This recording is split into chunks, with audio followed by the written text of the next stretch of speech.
একজন ডাক্তারের নামে লিখলেন সে একজন চাঁদাবাজ।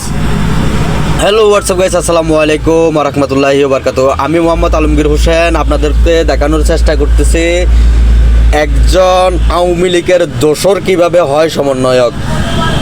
আপনি যার বিরুদ্ধে পোস্টার দিছেন একজন লোককে চাঁদাবাজ বানানোর জন্য, এটাই কি প্রমাণ? এটাই ছিল আপনার কাছে প্রমাণ, আর প্রমাণ নাই? আপনি যে একজন আওয়ামী লীগের দোসর তার প্রমাণ এই কমেন্টের ভিতরে আছে। আমি আপনাদেরকে দেখানোর চেষ্টা করতেছি উনি যে একজন ছাত্রলীগের কর্মী তার প্রমাণ। সেটা আমার কথা না, মানে এই কমেন্ট বক্সে যারা দিছে তাদের কথা। এখানে কি লেখছে? হোসেন তুমি তো ছাত্রলীগ ছিলে, বলেন এগুলো সবগুলা বিএনপি জামাতের লোক, বলেন এগুলো সবগুলা বিএনপির লোক। বিশেষ করে আপনি এই প্রমাণে একজন লোককে কোনোদিন বলতে পারেন না চাঁদাবাজ, লুটপাট, মানে হাবিজাবি ওরাও অনেক কিছু লিখছেন, এগুলো আপনি বলতে পারেন না। কিন্তু আপনার বিরুদ্ধে যারা এই কমেন্টগুলো করছে সবগুলা বলেন এগুলো সবগুলা বিএনপির লোক। এখন আপনাকে বলতেছি, বিশেষ করে আন্দোলনের সময় চট্টগ্রাম, আগ্রাবাদ আমি যে ভূমিকা পালন করছি ওই ছবিগুলো যদি আপনাদেরকে দিই আপনারা কি আমাকে সমন্বয়ক বানাই দিবেন? আরে ভাই, আমি যতটুকু করছি 2 ভাগের 1 ভাগও আপনি করেন নাই।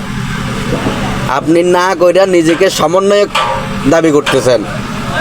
ভাই সমন্বয়ক হইতে গেলে কলিজা লাগে, কলিজা, অনেক বড় কলিজা লাগে। সেটা দেখাই দিয়েছে আমাদের রাফি ভাই, চট্টগ্রামের অহংকার, চট্টগ্রামের অহংকার সে দেখাই দিছে কিভাবে কি করতে হয়।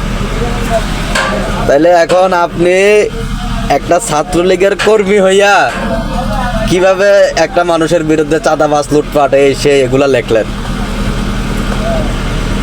সকল সমন্বয়ক ভাইদের কাছে আমার প্রশ্ন, একজন ছাত্রলীগের কর্মী কিভাবে হয় সমন্বয়ক?